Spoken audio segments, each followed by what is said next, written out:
Well, I'd argue this is one of the few times you see this on YouTube, and it's not clickbait, but finally got the Bronco back after 2 years of waiting on it. You're an idiot. This needs to stop now. And it caught fire after my first drive with it. Bet you didn't see that one coming up. It was driving fine. Ever since they fixed it, they were having no issues, and I decided to take it for a cruise. Drove it for about 2 hours. Did a little, just trying to feel it out.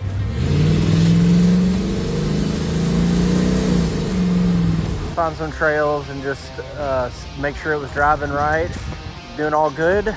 Stopped at the gas station by my house to go ahead and fill it up.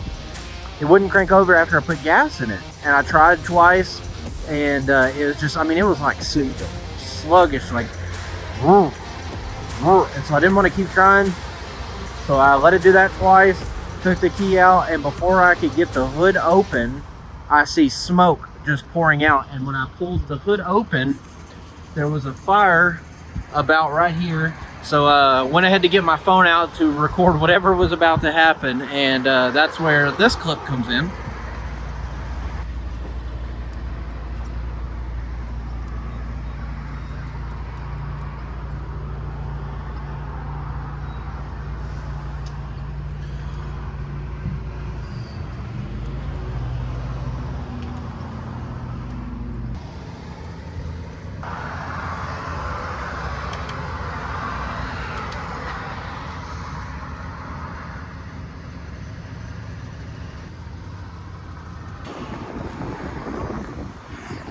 So now we're gonna sit in Old Reliable and wait on the wrecker to come get it. And why don't we jump back over to my office so I can catch y'all up a little better.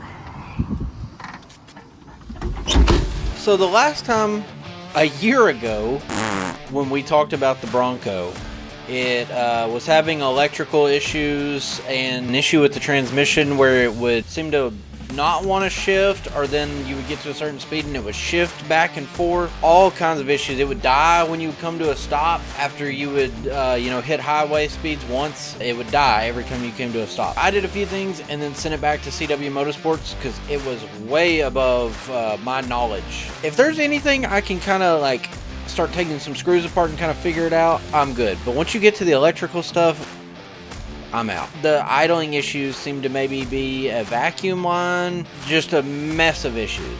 So finally get it down to Hot Springs. CW Motorsports was great. They have basically replaced this entire truck. I start naming stuff that could be a problem, or my friends start naming things that could be a problem. They're like, well, we've already replaced that and warranted it twice. So even the cables themselves, the power wire, the ground wire, the starter solenoid, everything you saw in the video of it burning was new. The whole fuse box in the cab, the whole big fuse box under the driver's side of the dash, completely replaced. There was really no stone left untouched because nothing made sense of all the problems that it was having. But last week, I get a text, idling perfect.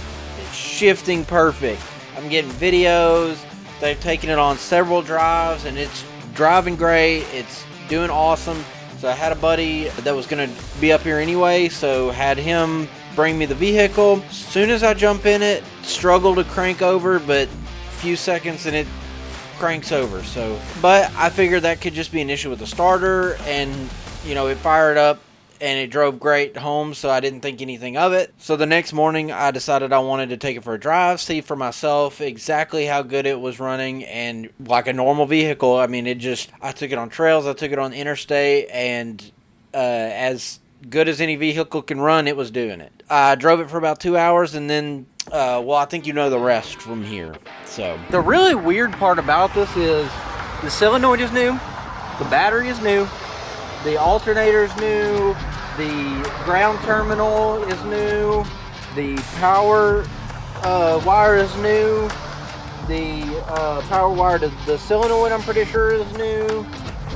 Most of the wiring in this truck at this point has been replaced because of the shop has been trying to find what could be causing all these weird electrical issues that seem to be the cause of most of the issues with the truck.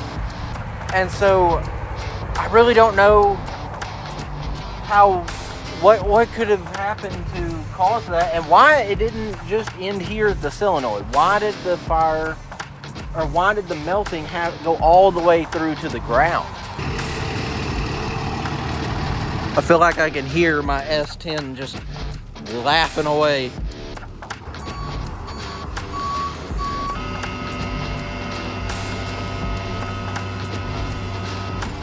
Look at me driving away on 4 wheels.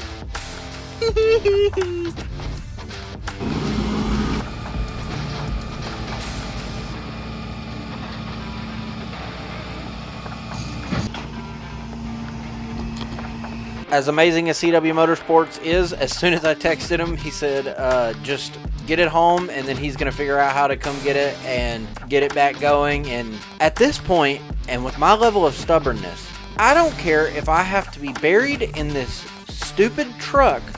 I will take a long trip in this truck someday. It might be my last trip, and it might be the reason it's my last trip, but I will take a long trip in this truck.